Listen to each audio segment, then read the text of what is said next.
গুরুত্বপূর্ণ বিষয় নিয়ে কথা বলেন।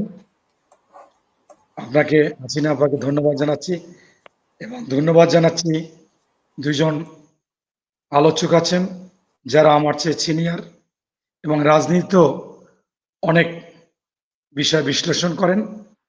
তবে আমার কাছে মনে হচ্ছে যে আজকের বিষয়টা স্পষ্ট। ইউনূস সাহেব অনেক ব্যতিক্রম বলেছেন এবং আমি পুরো সাক্ষাৎকারটা মেহেদী হাসান যে সাক্ষাৎকারটা নিয়েছেন সেটা দেখেছি।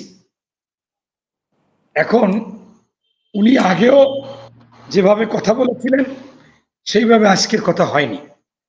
আর আপনি যেটা বিএনপির কথা বলেছেন, বিএনপি শুরু থেকে এখন পর্যন্ত আমার কাছে মনে হচ্ছে তারা যে কথাটা বলেছে এটা সঠিক, অনেকে বোঝায় ভুল বুঝেছে। আমি মহাসচিবের বক্তব্য বারবার শুনতাম, উনি বলতেন যে বিএনপি কাউকে নিষিদ্ধ চায় না, কোনো দলের নিষিদ্ধ চায় না।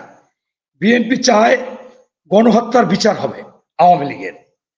বিএনপি চায় জনগণ যদি নিষিদ্ধ চায়, রাজনৈতিক দল যদি নিষিদ্ধ চায়, রাষ্ট্র যদি নিষিদ্ধ চায়, আইন যদি নিষিদ্ধ চায়, বিএনপিও নিষিদ্ধ চায়।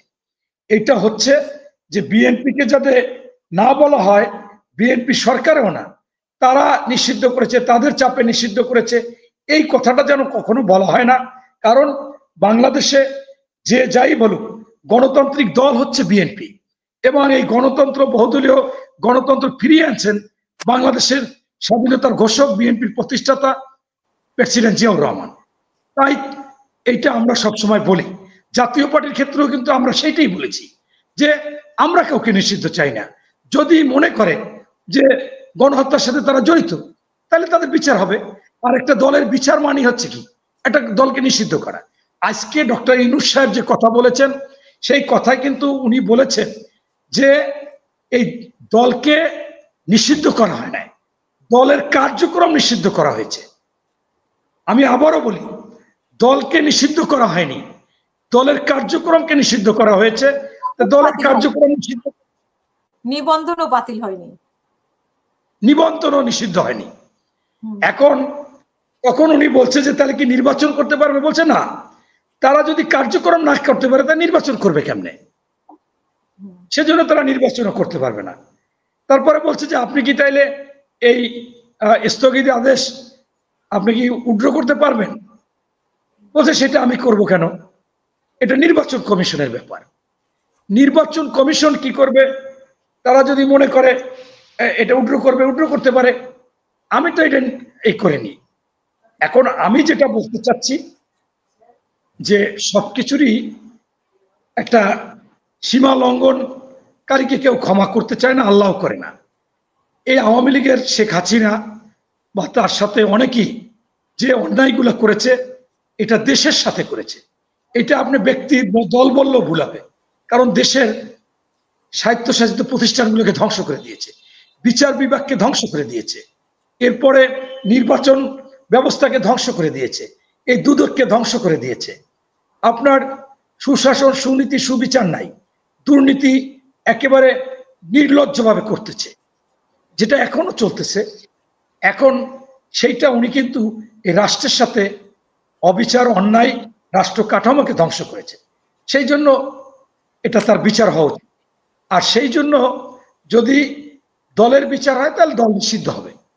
এখন সেইটা দলের বিচার হবে হচ্ছে যে এখানে কি মানে একটা রাস্তা খুলে দিচ্ছে কিনা ডক্টর ইউনূস, যে এখানে যে জন্য আজকে আলোচনা উঠেছে একটা ব্যতিক্রম ধরনের, সবার মধ্যেই কিন্তু একটা আতঙ্ক বিরাজ করছে। যেমন এনসিপি কিন্তু প্রতিক্রিয়া ব্যক্ত করেছে, বিএনপিও করেছে, যদি নিষিদ্ধ চায়নি কিন্তু বিএনপিও প্রতিক্রিয়া ব্যক্ত করেছে, জামাতও করেছে। সো এটা কিন্তু এক ধরনের, আবার ডক্টর ইউনূসের প্রতি আপনার কি মনে আছে যে তারেক রহমানের সাথে যখন বৈঠক হয়েছিল তখন যেরকম সব দল এক ধরনের প্রতিক্রিয়া ব্যক্ত করেছিল, একটা ক্ষোভ প্রকাশ করেছে ডক্টর ইউনূসের প্রতি, ঠিক ওই রকমই আজকে এক ধরনের ক্ষোভ প্রকাশ করছে সবাই।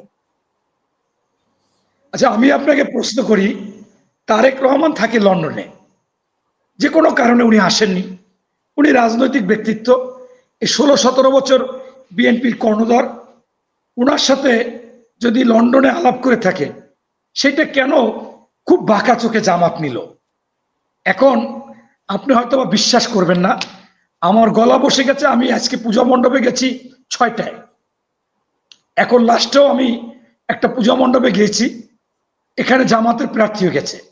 গতকালকে জামাতের প্রার্থী একটা পূজা মণ্ডপে 500-600 হিন্দু, আমি বক্তৃতা দিয়ে কথা বলে বের হয়ে আসছি, ওই গলির মধ্যে মানে অর্থাৎ 100 গজ দূরে আসছি, জামাতের প্রার্থী আমাকে জড়াই ধরলো, অধ্যক্ষ আলিম বলল যে মনির ভাই, আপনি যে কষ্ট করেছেন, আপনি যে এই ফ্যাসিস্ট বিরোধী আন্দোলনে ভূমিকা নিয়েছেন, বাংলাদেশে 5 জন তালিকা করলে আপনি একজন, আপনার সাথে আন্দোলন করেছি, আপনি এলাকায় জামিন করিয়েছেন, কিন্তু বক্তব্য তো আগেও ভালো দিতেন, এখনো একটু দিচ্ছেন, মানে ইঙ্গিত করছে আমি জামাত বিরোধী বক্তব্য। আমি ওনাকে বললাম যে দেখেন, আজকে আপনারা যেটা করতেছেন সেটা সঠিক না।